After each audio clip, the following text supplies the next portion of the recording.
de Cassirer. On va commencer par des détails techniques.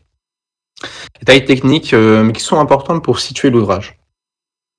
On est en 1945, c'est le dernier livre de Cassirer, donc c'est vraiment une œuvre de fin de vie.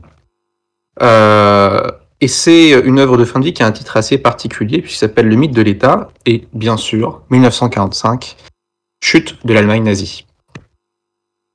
C'est donc un ouvrage qui traite de cette chose assez étonnante, qui aura traumatisé un grand nombre d'auteurs et de philosophes à cette époque, la possibilité d'un État tel que l'État nazi.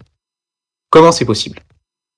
Je pense qu'il importe de rappeler que Cassirer, comme bon nombre de ses contemporains, a dû fuir l'Allemagne, puisqu'il était juif. Ce qui m'intéresse de ce point de vue-là, c'est que bien qu'il soit juif, Cassirer se revendique vraiment de la pensée allemande. C'est un très grand universitaire allemand, un très grand érudit allemand, d'obédience kantienne. Et donc, c'est un point important, je pense, parce que il incarne, d'une certaine manière, l'excellence allemande. Donc il y a quelque chose d'assez étonnant, justement, dans cette situation où le philosophe allemand se retrouve exclu de son propre État.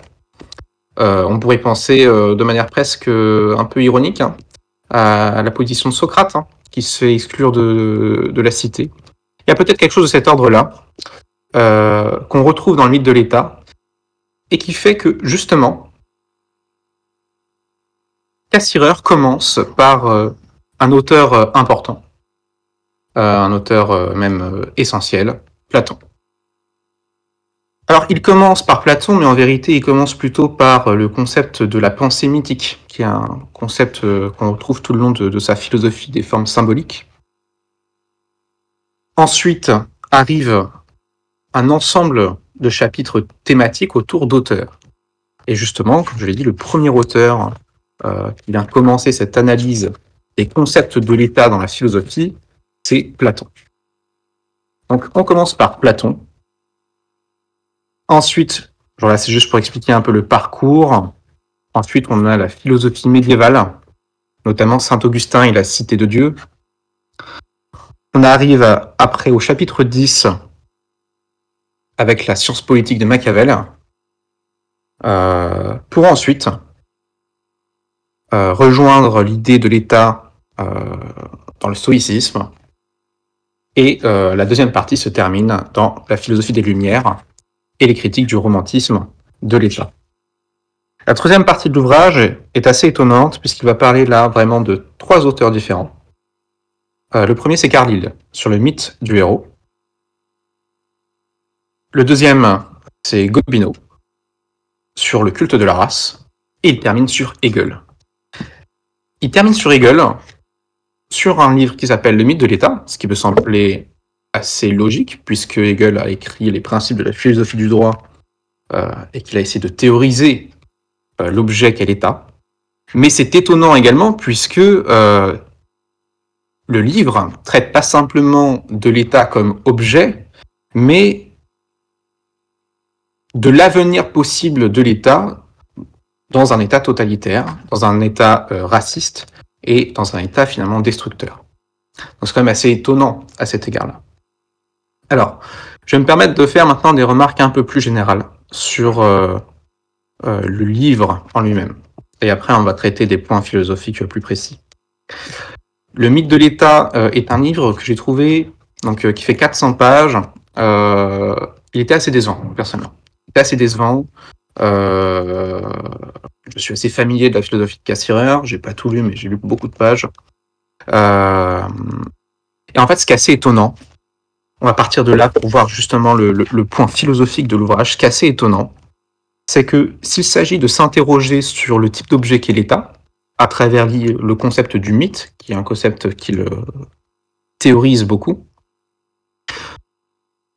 on a l'impression, au fur et à mesure des pages, que la question de l'ouvrage est un peu perdue dans l'analyse, en fait, des différentes manières de concevoir l'État. Et donc on a une ambiguïté. On a une ambiguïté puisque d'un côté, Cassirer vraiment donne la réponse, donne sa position, sa thèse à la fin du livre, et ça tient en quelques pages. La conclusion, vraiment, la conclusion, elle fait 2 pages. C'est extrêmement peu. 2 pages où finalement il ne dit pas grand-chose de très intéressant. Et ça, c'est assez étonnant. Il ne dit pas grand-chose de très intéressant dans ces 2 dernières pages.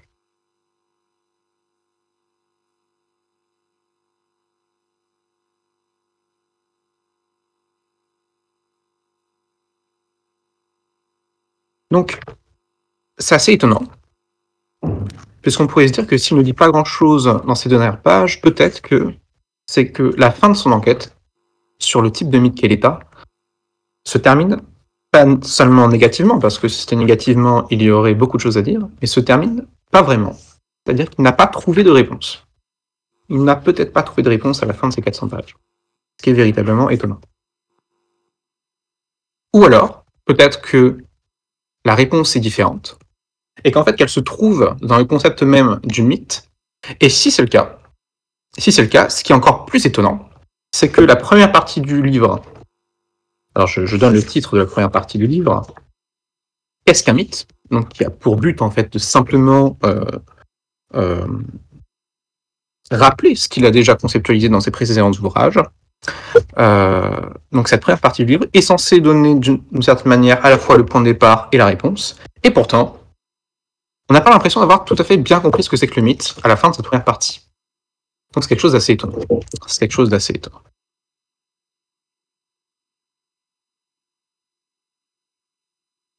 Alors, on va commencer sur maintenant sur justement la question de l'État chez Platon. On va directement aller là et on va essayer de comprendre justement ce qui se passe et on va essayer de comprendre pourquoi cette conclusion se termine sans vraiment se terminer, se termine de manière un peu aporétique. Alors, au fond, on nous dit Cassirer, en fait, concernant le mythe de l'État chez Platon, il s'agit justement d'essayer de mettre en place un concept de l'État qui soit en dehors des conceptions mythologiques de la cité et de l'État. D'où le fait ensuite qu'on se retrouve avec Platon avec cette, comme on le sait dans la République, avec l'évacuation des poètes. L'idée est la suivante. Et d'ailleurs, j'y pense, mais Elbon, tu avais fait une remarque un peu amusée sur cette référence que j'avais fait à la réflexion de Platon concernant justement cette idée du mythe dans l'État. Mais il faut comprendre justement le sens que cela a. Donc je cite, on peut retrouver cette citation dans le canal Ernst Cassirer. Tant que nous continuerons à parler de guerre dans le ciel, de disputes et de combats des dieux, les uns contre les autres, de batailles livrées par des titans ainsi que de toutes les innombrables querelles opposant les dieux et les héros à leurs amis ou à leurs parents, nous ne trouverons jamais aucun ordre, aucune harmonie, ni aucune unité dans notre propre monde. On trouve, ajouté à cela, une autre conséquence. Quand on abandonnait les dieux mythologiques, il semblait que l'on perdait soudain le monde des hommes. On cessait de vivre dans l'atmosphère de la tradition qui apparaissait comme l'élément vital de la vie sociale. Celle-ci était une loi absolue et inviolable pour toutes les sociétés primitives. La pensée mythique ne reconnaissait pas d'autorité qui puisse être autre ou supérieure. Ce qu'elle estimait le plus était, pour le dire avec les mots du Wallenstein de Schiller, l'éternel hier. Ce qui a toujours été reviendra toujours et aura cours demain parce qu'il a prévalu aujourd'hui. Or, l'une des tâches principales que se donnera Platon consiste à tout faire pour briser le pouvoir de cet éternel hier. Au fond, l'idée est la suivante. On pourrait résumer la chose ainsi. Le problème du mythe, c'est qu'il va figer les structures sociales et politiques et qu'il va les figer dans un conflit perpétuel et qui va surtout empêcher justement la possibilité d'un ordre éthique. Et c'est là le point important. C'est que la République de Platon, donc l'État, la première grande conceptualisation de l'État, vise à mettre en place un ordre éthique. Et donc on peut déjà là faire une distinction entre d'un côté le concept de l'État, qui a une visée éthique et politique, et de l'autre, le mythe de l'État, qui n'a pas, lui, une fonction éthique. Donc là, c'est le premier point avec Platon. On pourrait dire que c'est le point de départ qu'on trouve avec Platon. Alors, comme je l'ai dit, l'ouvrage est assez étonnant, puisqu'on a l'impression que Cassirer se perd assez souvent dans son enquête. Un exemple assez flagrant, c'est par exemple l'analyse de l'État chez Machiavel, qui est très intéressant d'un point de vue historiographique, puisqu'il essaye de dresser le portrait de Machiavel, et il pose la question suivante, qui est une question que beaucoup de commentateurs posent à l'encontre de l'œuvre de Machiavel. Est-ce que Machiavel défend l'État tel qu'il le décrit? Pour Cassirer, c'est à la fois plus simple et plus compliqué qu'il n'y paraît. Machiavel ne défend pas l'État qu'il décrit. Ce n'est rien d'autre qu'un conseil par rapport à ce qu'il constate dans la vie politique de son époque. Et donc c'est un conseil pour mettre en place et pour réussir tel qu'on le fait à son époque. Donc c'est rien de plus qu'une description. C'est rien de plus qu'une description. Mais on a quand même une difficulté. Et la difficulté, c'est que là où, avec Platon, nous avions justement un idéal éthique que l'État devait réaliser dans son concept, avec Machiavel, on perd cet idéal éthique. Puisque même si Machiavel conseille le prince, même s'il montre comment le prince doit accomplir sa politique, le but n'est pas éthique. Le but n'est même pas pragmatique, à proprement parler. Le but, j'ai envie de dire qu'il est seulement pratique, mais non pas au sens de la morale, au sens simplement de la réussite d'une politique. Donc, avec Machiavel, on commence à perdre ce qui faisait pourtant le concept, tel que Platon l'avait découvert, c'était la possibilité d'une construction éthique de l'ordre social et finalement de l'ordre politique.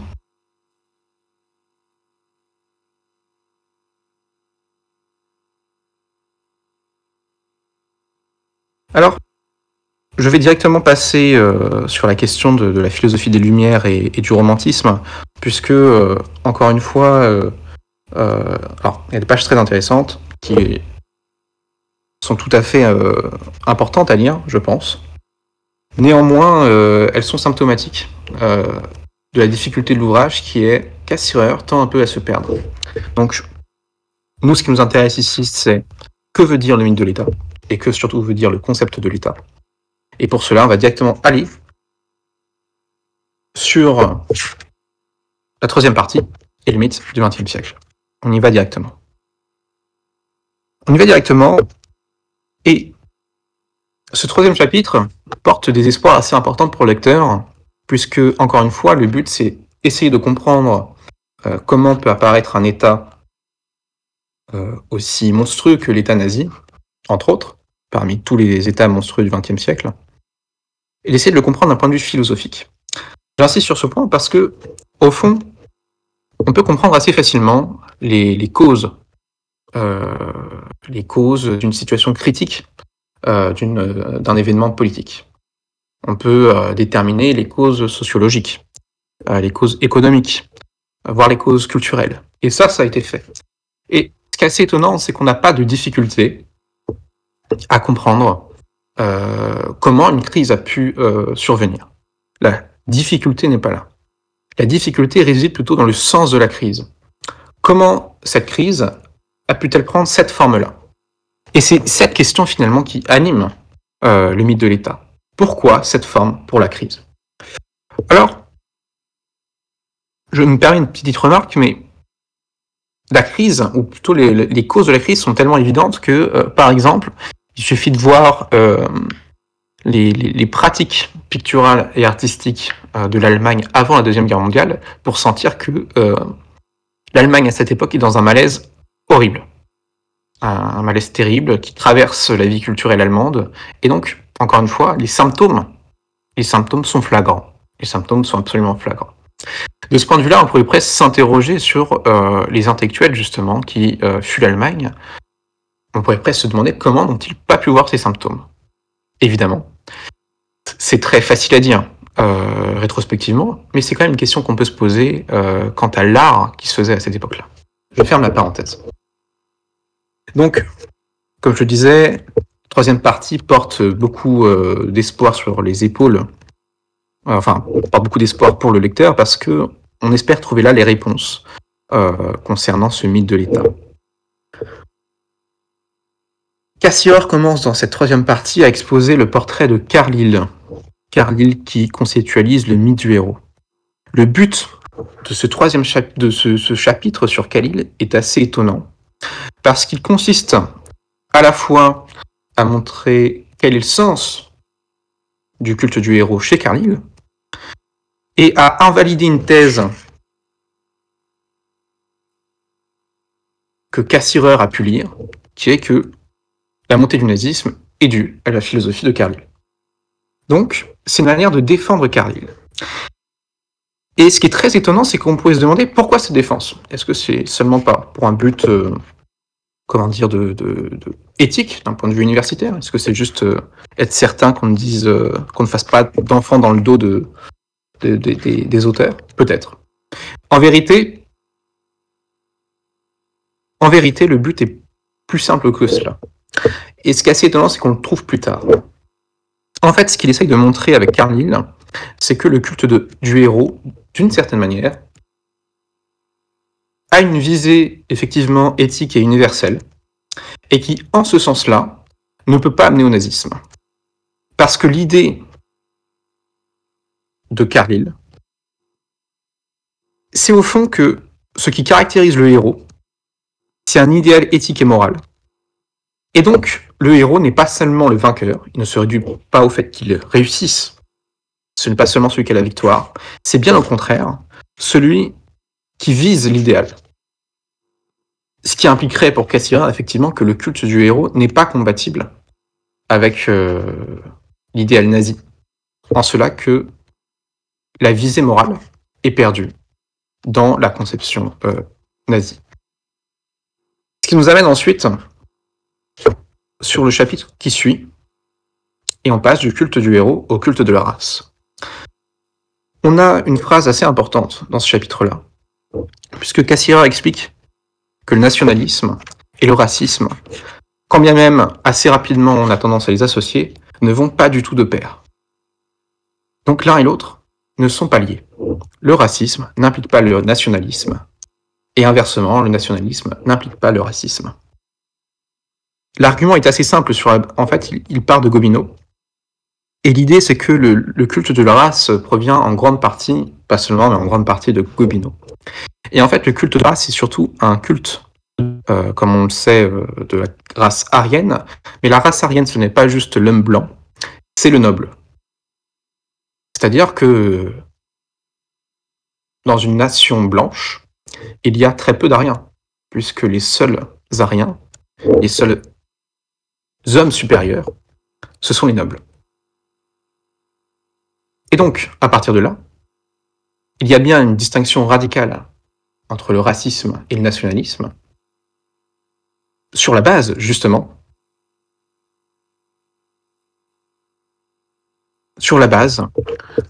ontologique de la race supérieure. Puisque la race supérieure, c'est la noblesse, alors le racisme ne doit pas s'accomplir dans le nationalisme, puisque la nation, elle, est mixte, est mélangée, et en ce sens-là, elle devient même un danger pour cette race supérieure, parce qu'elle devient le risque littéralement, d'une dissolution de cette race dans la multiplicité. Donc, le culte de la race, à proprement parler tel qu'il est théorisé, n'amène pas au nationalisme tel qu'on pourrait le croire. Alors, maintenant qu'on a dit ça, on pourrait se poser la question, très bien, mais quel rapport avec le mythe de l'État? Quel rapport avec le mythe de l'État?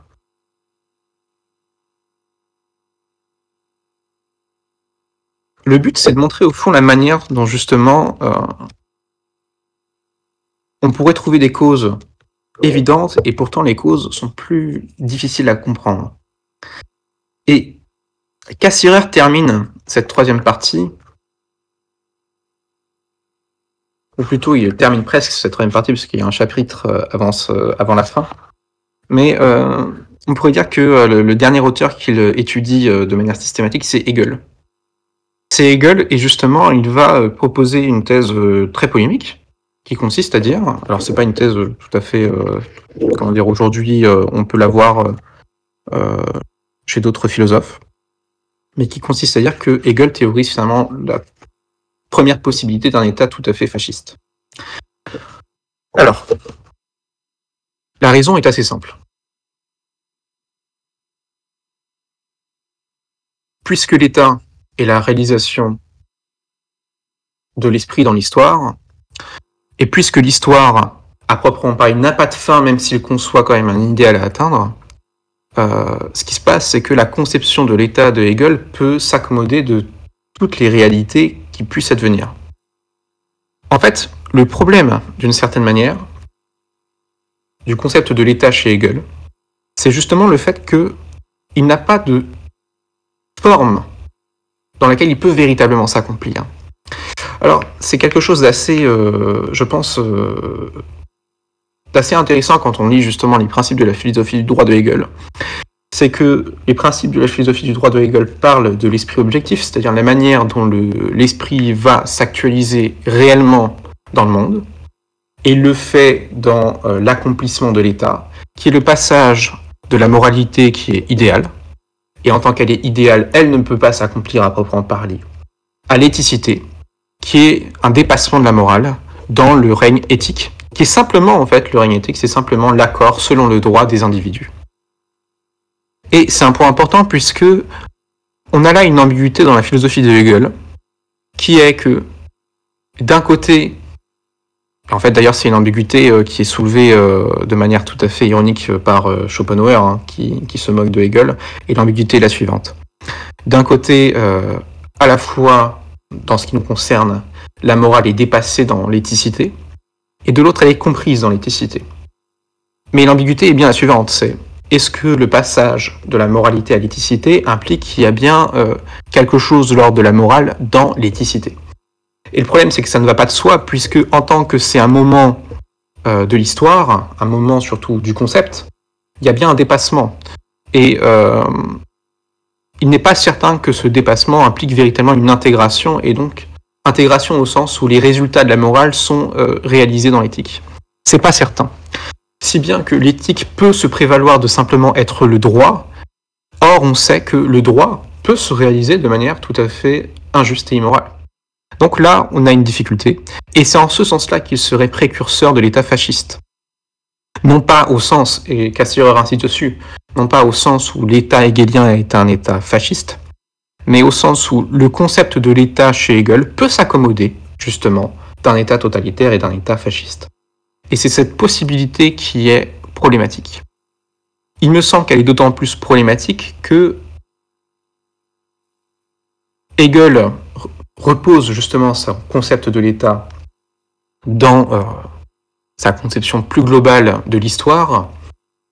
Et le problème, comme je l'ai dit, c'est que Hegel peut s'accommoder de n'importe quel moment de l'histoire, de n'importe quelle variation. Puisque même si Hegel considère que l'histoire est motivée par un progrès de la raison, progrès de l'esprit, il n'est pas naïf à proprement parler, et il a bien conscience que ce progrès peut fluctuer. On peut avoir des involutions. Et à partir du moment où finalement on peut avoir des évolutions quelconques, ou effectivement un progrès, n'importe quel changement dans les formes d'État sont comprises dans la philosophie de Hegel.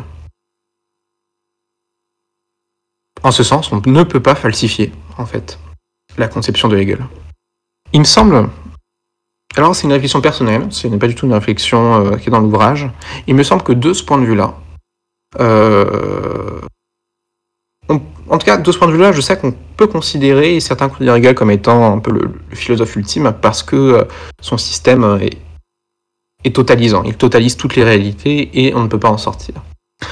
De l'autre côté, je pense que c'est aussi la limite du système hegelien, et c'est aussi par exemple la force de la philosophie de Kant, au sens où Kant prend le risque de donner une fin à l'accomplissement des États, et il prend ce risque-là en sachant pertinemment que c'est pas certain que ça va se réaliser. Mais il place tout de même un idéal, qui est un idéal éthique et moral, et c'est en cela justement que Hegel devient le précurseur de l'État fasciste, c'est que on perd l'idéal éthique et moral à proprement parler dans la forme de l'État tel qu'il le conçoit. Cette perte de l'idéal est finalement ce qui va amener à la possibilité de l'État totalitaire. Alors maintenant qu'on a dit ça, il y a bien une question qui se pose. La question, encore une fois, c'est quel est le sens de ce mythe ? Est-ce qu'il s'agit de dire que l'État est un mythe à proprement parler, au sens où on n'arrive pas à le circonscrire totalement, donc on n'arrive pas à en délimiter le concept, et donc toute théorie de l'État est au fond une mythologie de l'État? Est-ce que c'est ce que veut nous dire Cassirer?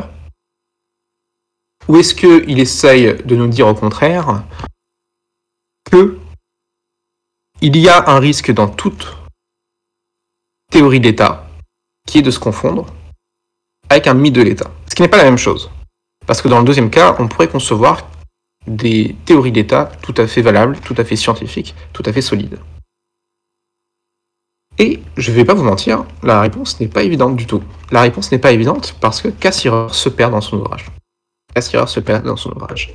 Il me semble que on peut trouver des éléments de réponse justement dans la conception du mythe.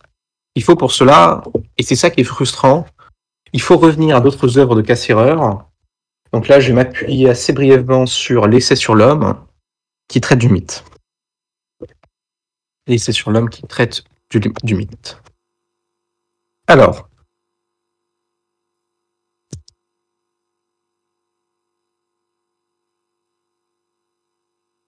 je cite, Essai sur l'homme, on est dans le chapitre mythe et religion.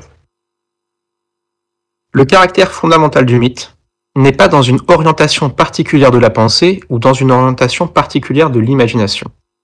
Le mythe naît de l'émotion, et son fond émotionnel teinte de sa couleur unique toutes ses productions.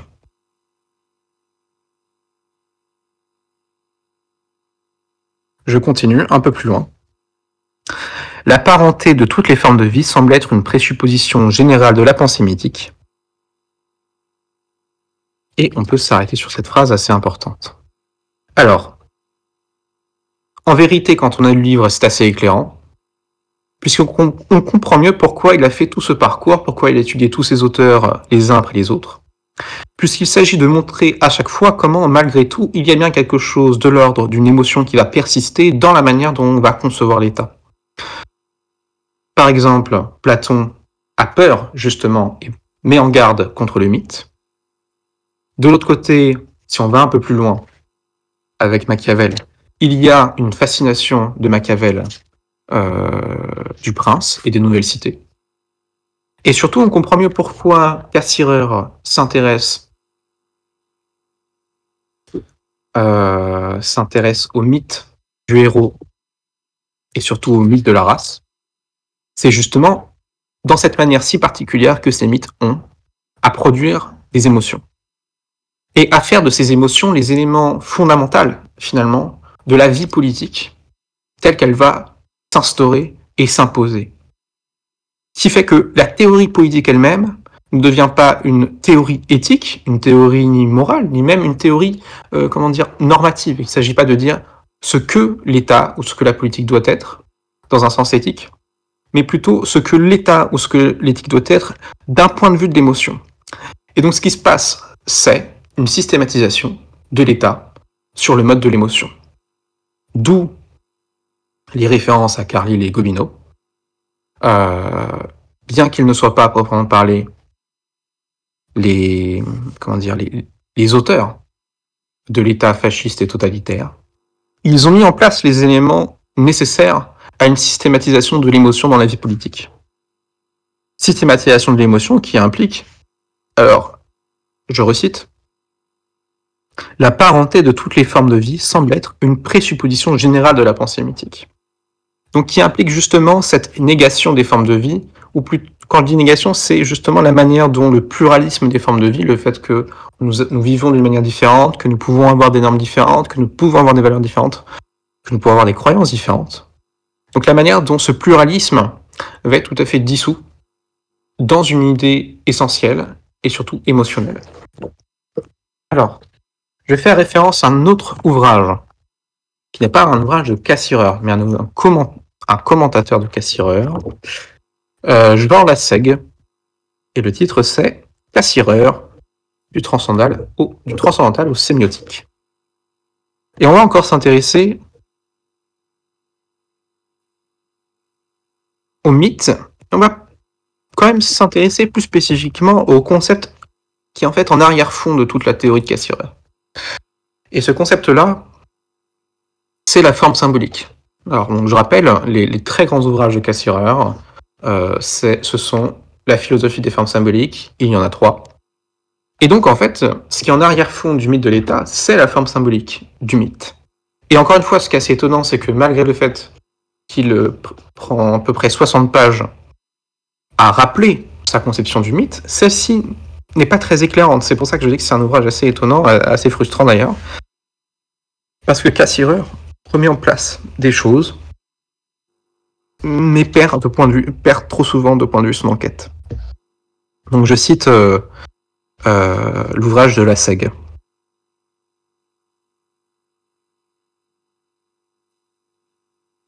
La notion de forme symbolique a ceci d'original de permettre de concevoir l'effectivité des signes dans la production du sens, par l'individuation, la compétition et la distanciation entre formes.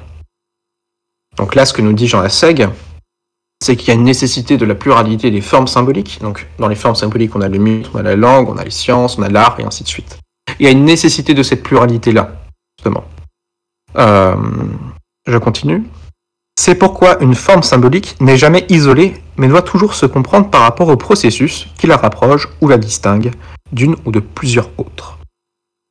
Donc, les formes communiquent entre elles, et il y a une nécessité d'un rapport de l'une avec les autres. Le problème, en fait, c'est que la forme symbolique du mythe et la forme symbolique de la science sont concurrentes, d'une certaine manière, car l'une et l'autre ont pour prétention de pouvoir expliquer le monde. Donc on comprend mieux là le sens de l'ouvrage de Ernst Cassirer, c'est que le mythe de l'État est en directe concurrence avec le concept de l'État. Et donc ce qui implique là, c'est une concurrence entre des modèles théoriques, puisque de la même manière que le concept de l'État implique une théorie de l'État, comme on le voit chez Platon, le mythe de l'État implique aussi une manière de concevoir et de rendre effectif une forme d'État donnée. Et c'est là le problème. C'est que cette forme de l'État donné du mythe a une prétention totalisante.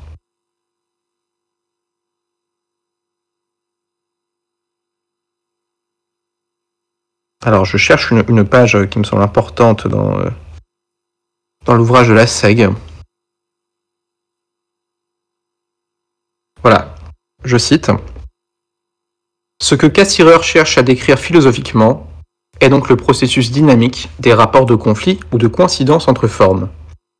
En étant travaillée pour elle-même, une forme s'autonomise par rapport à une autre, mais développe alors la forme propre de sa signification, comme si sa norme était la seule, et comme si elle pouvait à elle seule saturer le champ du sens. » Donc, le problème de toute forme symbolique, c'est la tendance qu'elle a à saturer le champ du sens, à prétendre donc, non pas simplement avoir un champ qui lui est propre, ça c'est normal, mais à prétendre à pouvoir faire l'économie des autres formes symboliques. Et donc ce qui se passe là, dans le mythe de l'État, c'est justement la manière dont la conception mythologique de l'État prétend pouvoir faire l'économie du concept de l'État lui-même. On a donc là une inversion totale du projet platonicien, puisque, alors que Platon invite à se débarrasser du mythe pour pouvoir mettre en place une théorie de l'État, invitation qui, du point de vue de Cassirer, est certes bien fondée, au sens tout simplement où elle est légitime, mais irréalisable parce que le mythe persiste toujours, il fait partie de la vie sociale, de la vie humaine. De l'autre côté, le mythe de l'État tend à s'imposer également, et c'est cette manière dont il s'impose qui amène à l'État tel qu'on le voit dans l'Allemagne de 39-45. C'est-à-dire, si le mythe, c'est justement cette forme symbolique qui se fonde sur l'émotion et qui suppose une sympathie entre le sujet et le monde, donc littéralement dans le mythe, il y a un sentiment partagé entre l'individu et le monde. Il se reconnaît dans ce qu'il ressent et il voit une parole dans l'objet qui littéralement lui est communiqué. Il y a donc une sympathie. Et le problème là, c'est la manière dont justement l'émotion, dans ce cas-là, va saturer le champ du sens dans le cadre de la théorie politique. Donc, on perd, à proprement parler, le concept. Et on ne garde désormais plus que l'émotion. Je pense que c'est là, au fond, véritablement le sens du mythe de l'État. Et, comme je vous le dis, ce qui est assez frustrant, c'est de se rendre compte qu'à la fin de l'ouvrage, on n'a pas vraiment la réponse de Cassirer. C'est-à-dire qu'il faut aller chercher dans ce qu'il a fait auparavant. Je termine mon exposé sur une dernière citation de Jean Lassègue. Il y a là un profond bouleversement de la perspective kantienne, dans la mesure où c'était bien la signification propre à la science, une fois conçue de façon critique, qui permettait d'échapper au registre de l'illusion transcendantale. Donc, je rappelle, l'illusion transcendantale, c'est l'illusion de la raison à tendre à réaliser les idées, les idéaux. Et le problème, c'est que justement, les idéaux, ce sont au mieux des horizons, mais jamais des choses qu'on peut voir dans le monde. Donc c'est là l'illusion transcendantale. Et la science, en tant qu'elle implique une communication des raisons, permet justement de corriger cette illusion. La corriger, mais pas en tout cas jamais la faire disparaître à proprement parler. Je reprends la citation. Donc, une fois conçue de façon critique, donc je reprends toute la citation pour pas qu'on se perde, il y a là un profond bouleversement de la perspective kantienne dans la mesure où c'était bien la signification propre à la science, une fois conçue de façon critique, qui permettait d'échapper au registre de l'illusion transcendantale, tandis qu'ici la science, comme n'importe quelle autre forme, serait au contraire plongée dans l'illusion, si elle s'en tenait seulement à la simple détermination de la signification dans son ordre propre.